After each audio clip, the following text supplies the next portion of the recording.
Welcome to the Pool Remodel Pro podcast. I'm your host, James Cawthorn, and today we're diving into an innovative solution for pool finish protection and restoration, microglass with Revive and Shine. Joining us is none other than Alan Smith, founder of Alan Smith Pools, a leader in the pool remodeling industry. Alan, welcome back to the show. No, thank you. Thanks for having me. So pool finishes face obviously a lot of wear and tear over time, but microglass, a new product, is changing the game. We're not so old as you can explain to us. Alan, it sounds like it's a cutting edge solution. Can you explain to me what exactly it is, how it works, and how the history behind it? Yeah, okay, James. Yeah, so this is probably one of the most exciting products I've seen in the industry since I've come into the business in 1974, honestly. So much so that I've gotten behind this product management level. I chair the board of directors for the holding company that owns it, Oxygen Water Technologies. I got into it a while back when I realized what they had after I did a lot of due diligence. I got involved at that level. And so, what microglass is, it's a, deep penetrating hardener. So it penetrates into cement and it hardens it, and it takes the soluble calcium compounds, calcium hydroxide, it converts it into calcium silicate hydrate. So from the absolute most hardness scale, it takes it from a 3, the calcium hydroxide, to a 75, which is almost like quartzite or silica sand. So it makes it from very soluble to non-soluble. Well, what's that mean in the pool? So it makes your pool finish practically chemically inert, so the water chemistry can't break it down. So if the water chemistry can't break it down, how long is your pool finish going to last? Oh, I'm not going to answer that question, but certainly a lot longer. Also, how does that benefit it? Well, what it does, it prevents degradation of the cement, color loss, almost eliminates plaster dust, things like that. Now, that's when it's used when it's brand new. It can also be used, microglass, as the revive and shine, they call it, reviving existing pool finishes that are a month, a year, 5, 10, 20, 30 years old, and re-solidifying and making them hard again and buying a lot more time rather than having to replaster. So that's basically what the product is. There's a lot more to it than that, obviously, that we could get into, but it is a cutting edge solution. Nobody's ever had something that can penetrate and harden like that. There have been other products on the market over the years that just get on the surface like a coating or a sealer. This is neither one of those. It actually penetrates inside and re-solidifies or makes it hard from the inside out. And there really hasn't been a product that could penetrate in the past and do this. And that's what the cutting edge technology on this is. When I first heard about it, I didn't believe it because we actually played with some of these products at Cal Poly San Luis Obispo when we were doing material engineering and looking for solutions to some of these pool issues. And we just never get penetration. It just lay at the surface. But the technology that the owner of this, the inventor made, his name is William Reed, was actually to be able to get penetration deep into the cements. So you have a complete conversion, not just to the surface, but down penetrating deep into the pool finish itself and actually converting all that. And that was the game changer that I saw after I did my due diligence years ago. Can you explain how do the hard nanoparticles in microglass infuse into the pool finishes to enhance the durability? Can you kind of dive into the science behind that a little bit? Okay, I'll try to keep it as understandable as I can. It gets into physics, Yeah. actually.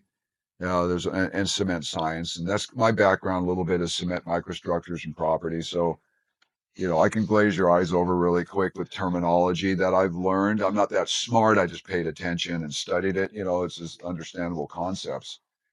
But basically, cement, if you look at it under microscopes, like a big sponge. It's got all kinds of little gaps and fissures and micro fissures and craze cracks. And it's full of a Portland cement and water that is hydrating into a gel. About 25% of that gel is a product called calcium hydroxide, which is very soft and soluble. All Portland cement products are like that. And I don't care if it's curb and gutter, a freeway, bridge deck, a dam, an airport runway, a sidewalk, tile grout, pool plaster, precast coping. It all has Portland cement into it. It all has these components. And that's always been the challenge with cement is when water hits it or it starts to break down these soluble components, you've got spalling, etching, rusting, water getting to the steel, craze cracking, and all that type of stuff. So basically, what it does, our product, it is able to get down into the microstructure where our products, our hardener products, which have been around for years, have never been able to do. So it really what it is, it's a particle size issue. It's always been trying to get a soccer ball through a chain link fence. And that can never happen. Well, the technology, without getting into it and giving away the trade secrets, is the delivery system, which is the water that it's mixed in, has been altered using some very high level magnetics and things like that that I really can't get into. But that's where the heavy physics fall into it and creating a product delivery system which is able to penetrate and get these soccer balls squeezed through chain link fences. And I've seen it over and over again. The amount of testing is just exhaustive, ASTM testing. Of course, the results speak for themselves, not just with pool plaster. We've seen decking, pavers, concrete, everything else where it's actually squeezed in there and converted these soluble calciums into non-soluble silicates, and which is either preventing problems or healing problems. It does both. It prevents and it can heal. And so that's basically what it's doing. So the pool finishes are just one of the products that it work on.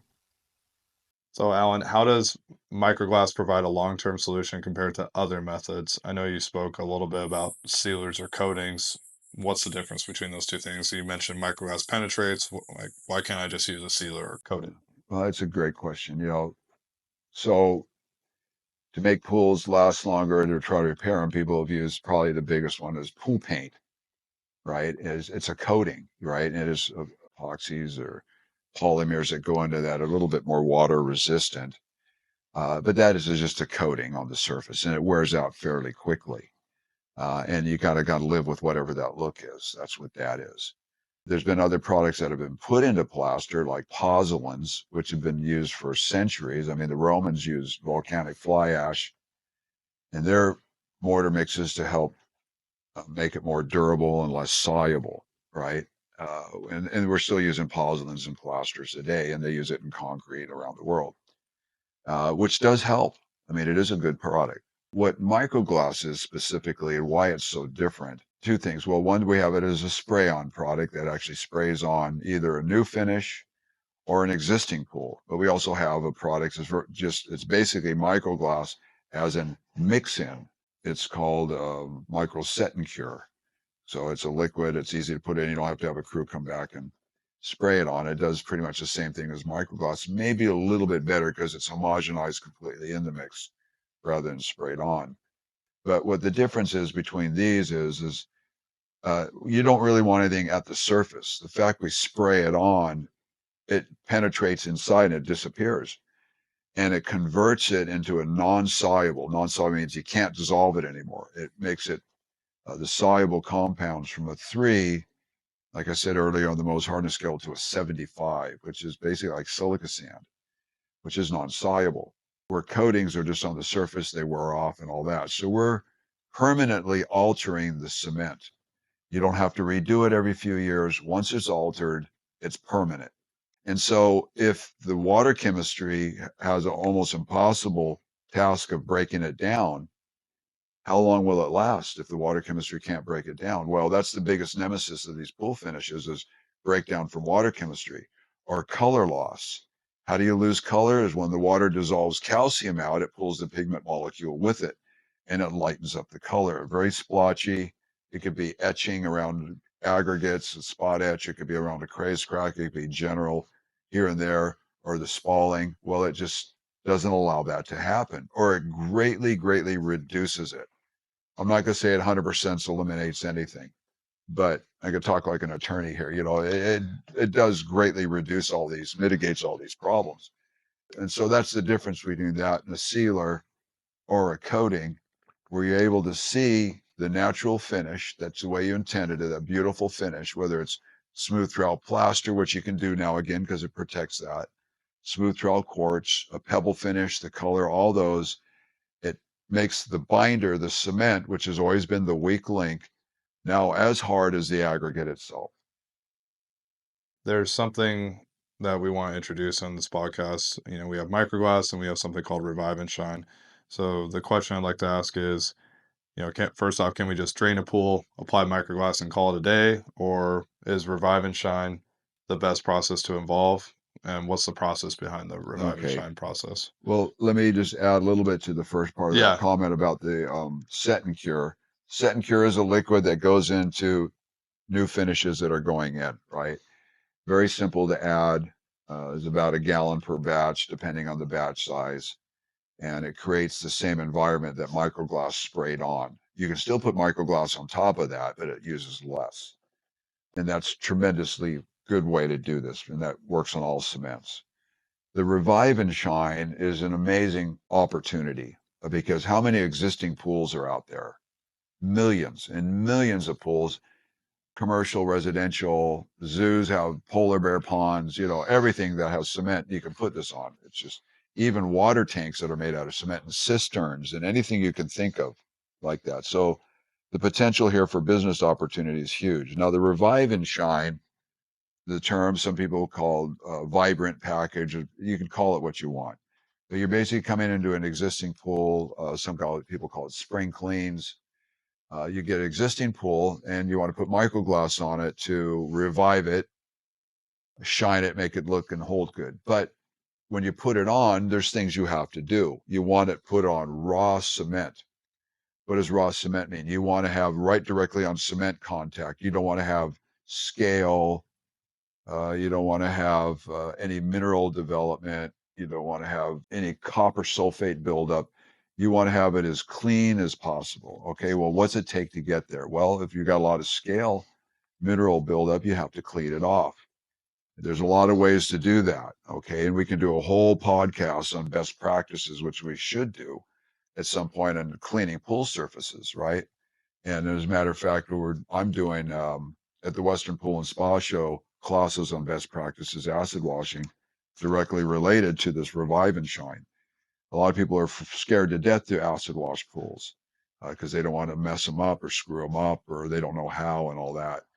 But before you put microglass on, you do have to clean that surface. We suggest you use either muriatic acid or pool wash, which is a non-acid based pool clean that John Temple sells out of Florida. Sends it all over the place. Tremendous product, very, very environmentally friendly. Uh, Industry's starting to go that way. But if you use acid or that product, you have to know how much to use. Well, we use very light acid, very diluted, 10 to 1, 20 to 1, and spray it over and over again until you get that desired finish or enough of that off. And a lot of times, most of the times, we pre-treat the water before we drain it by using a scale off product. And of course, all your major people, everybody has that stuff out there now that you put in the water and let it sit for a few days and it softens up the scale. So you don't need as much acid when you're coming in to clean it off. So the pre-treating's a huge part of that. And then come in and properly take it off. Now, here's the part that the industry has really fallen apart on when you do these acid washes or cleans. And I don't care if it's on an existing pool or even a new pebble finish. And that's after the acid wash to properly neutralize it. Most people don't do that. Well, that acid ion, once it gets into that cement microstructure, it penetrates into that cement microstructure that when you rinse it off with water, that acid ion's still in that microstructure doing its havoc for weeks, if not months. And on a new finish, that can cause discoloration. On an older one, it can cause degradation, etching, breakdown on a finish that's already soft and weakened. If you don't neutralize that with sodium bicarbonate, and what that does, it gets down to that microstructure, neutralizes that acid ion, so it's not there anymore. Because if microglass hits that, it gels instantly and it can't penetrate and do its thing. The acid stays in there doing havoc for weeks, if not longer. Very, very important. You got to do, and you got to know how to do that right, right? You just can't just fill it with a bunch of watering cans and pour it, or put a bunch of it in the bowl with water and use your circulation pump and do it. You have to do it the right way with a consistent mix of that. We just actually fill a trash can up full of sodium bicarbonate and water, put a small pump and a spray wand, and just continue to go around the pool 3 or 4 times and scrub it and neutralize it. Once that's completely dry and been cleaned off and everything is when your microglass can be sprayed on, typically in 2 coats with a backpack sprayer or handheld sprayer. Very, very easy to do, but you got to pay attention. And you got to do the right things, and it's got to be dry when you do it. It's got to be dried out. Either let the sun dry it or something like that. Or sometimes if it stays damp until the evening, you might want to come back the next morning and do it. But typically it's done the same day. That's the revive and shine. And we take the opportunity here to maybe descale the tile while the pool's empty. Maybe change out lights on a commercial pool. If you need drain covers done, you can change out the drain covers, update them because their life expectancy on there is hit. Maybe do a mastic job. All these things, I don't believe you need a contractor's license for. You can do it off the pool service license if you wanted to, but we certainly do all those and offer those when we come in and do them. Yeah, that's an exciting opportunity for service industry if they wanted to pick up some value add for their customers. That's excellent to hear because it sounds like it brings a lot of benefits to the pool service industry as well as the homeowners of the pool. The biggest, probably the million-dollar question here, how does it impact the lifespan of a pool surface over time? Well, depending on when you put it on, the sooner you put it on to original application, the better.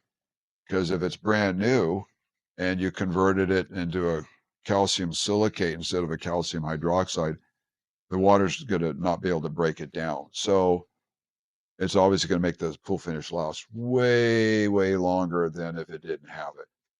Now, as time goes on and it slowly starts breaking the pool finish down, we're coming into a compromised pool finish. Now we're putting this product onto a compromised pool finish. It's definitely going to make it last longer. It's kind of a moving target a little bit, depending how porous the pool finish is and how broken down it is. If you have a 10-year-old plaster job that's pretty soft, and maybe it's going to be need to replaster in 2 years, we might be able to buy it another 5, 6, 9, 10 years, almost double it or triple what it would have done. If the pool is in really good shape and the water can't break it down, how long will it last? I'm not going to say forever, but certainly a lot longer, right? So it really depends on when you get this product on. That it's definitely going to hold the color much longer. It's going to slow down any spalling, greatly reduce calcium nodules, craze cracks, and all that. So even if it buys you 50% more time, it's a no-brainer. I mean, for the price the new installation level is very inexpensive. To come in and spray it on later, you have to pay for the acid wash and then spraying it on, but it's still worth it because, say, on a commercial pool is going to cost you 25,000 to replaster it, but you can come in for maybe 5,000 and put this on, and you got another 4, 5, 6 years, and your shutdown time's only a couple days. For the commercial market, that's huge. Apartments, how about hotels where you get room nights you can't do because your pool and spa are down, or that spa, and you can acid wash these pools again and again because now if it's chemically inert, it's easier to clean stains off because now your cement's not going to fall apart. So it creates a whole dynamic that you've never seen before in the finish side, especially on commercial spas that get hammered. So if you can turn one that gets replastered every 3 or 4 years, what if you get 7 or 8? Well, oh, that's huge. There's resorts out in Palm Springs, like La Quinta may have 100 spas. It's like there's always a plaster crew there. We're doing these things over and over again. What if that stops? What if they catch wind of this product and actually start using this, and it just changes their world completely? Alan, again, I just want to thank you for walking us through the science and the benefits of microglass with the Revive and Shine process. For our listeners, this product offers a compelling way to protect and rejuvenate pool finishes, helping ensure long-lasting beauty and durability. It's a great product, Alan. Is there anything else you want to close off with us today?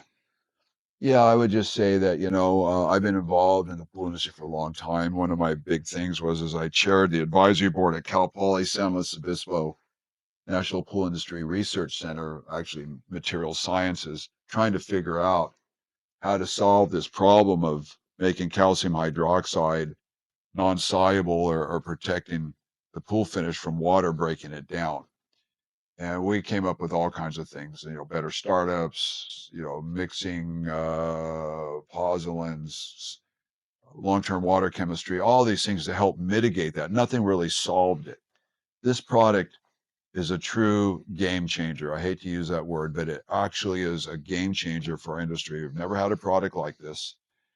It's going to revolutionize. It's not an if but when product for this whole industry. So the sooner you get on this and understand the product and how to implement it into your business model, whether it's a revive and shive for a service company, a remodel company, or a plaster builder starting to use the set and cure in your mixes because it's 200-300 bucks. It's in the pool and it gives all that benefit. Reduce callbacks and all that. There's finally a product. The technology's finally caught up to the cavemen of the pool industry, and we're able to use this. And it's a fantastic product. So many upsides. Win, win, win all the way across the board as far as I'm concerned. I'm so glad you asked me about this product. We're able to spotlight it like this because it's very exciting. Of course, thank you again, Alan, for being here and sharing about this product and this process. Don't forget, everyone, to subscribe to the Pool Remodel Pro podcast for more insights such as this. Until next time, keep your pool shining bright.